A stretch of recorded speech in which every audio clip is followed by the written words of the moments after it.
নারায়ণগঞ্জের রূপগঞ্জে হাফিজুর রহমান হিরণ নামের এক লন্ডন প্রবাসীর বাড়িতে দুর্ধর্ষ ডাকাতির ঘটনা ঘটেছে।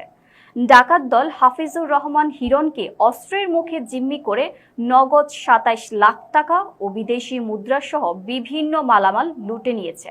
স্টাফ রিপোর্টার লিটন বিশ্বাস জানান, শনিবার ২৫ এপ্রিল ভোর ৩টার দিকে উপজেলার গোলাকান্দাইল ইউনিয়নের দড়িকান্দি এলাকায় এই ডাকাতির ঘটনা ঘটে।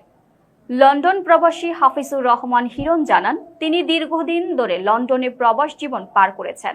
নারীর টানে গত শুক্রবার লন্ডন থেকে দেশে ফিরেছেন। শনিবার ভোর ৩টার দিকে ১২ থেকে ১৫ জনের একদল ডাকাত বাড়ির গ্রিল কেটে ভেতরে প্রবেশ করে পরে আগ্নেয়াস্ত্র ও ধারালো অস্ত্র হাতে নিয়ে হাফিজুর রহমান হিরণকে হাত পা বেঁধে ফেলে।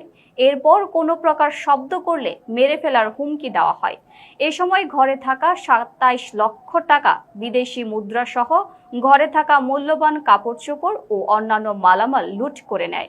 ভোর ৪টার দিকে ডাকাতি শেষে ডাকাতরা পালিয়ে যায়।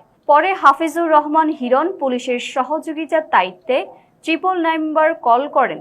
পুলিশ তখন তাকে রূপগঞ্জ থানায় অভিযোগ করার পরামর্শ দেন। পরে তিনি রূপগঞ্জ থানায় একটি অভিযোগ দায়ের করলে দুপুর ১টার দিকে পুলিশ ঘটনাস্থলে এসে পরিদর্শন করেন। ওটার দিকে দরজা ভেঙে রুমে ৩ জনের মতো ঢুকেই আমার চোখ, হাত, পা সব বেঁধে ফেলছে। পরে চাবি ছিল পাশে, চাবি নিয়ে মেন গেট খুলছে। খোলার পরে আরও কিছু লোক ঢুকছে। পরে সব কিছু তছনছ করছে। টাকা পয়সা যা ছিল নিয়ে গেছে। টাকা পয়সা তো ২৭ লাখ টাকার মতো বাংলা টাকা আর ৪,৫০০ পাউন্ড ছিল। 4টা ফোন নিয়ে গেছে, 2টা আইফোন, একটা সনি আর একটা রেডমি। তার মধ্যে ভালো ভালো কাপড় জামা যা ছিল ওগুলো নিয়ে গেছে। থানায় গেছিলেন? হ্যাঁ, থানায় গিয়ে অভিযোগ করে আসলাম। ওরা বলছে যে কিছুক্ষণের মধ্যে ইনভেস্টিগেট করতে আসবে। আসলে এরকম একটা অভিযোগ সকালে রাতে ঘটনাটা ঘটেছে, আমরা সকালে শুনেছি। আমি নিজে ঘটনাস্থলে খুব স্বল্প সময়ের মধ্যে যাব। আমাদের একটি টিম, আপনারা হয়তো বা অবগত না, অলরেডি ঘটনাস্থলে আছে।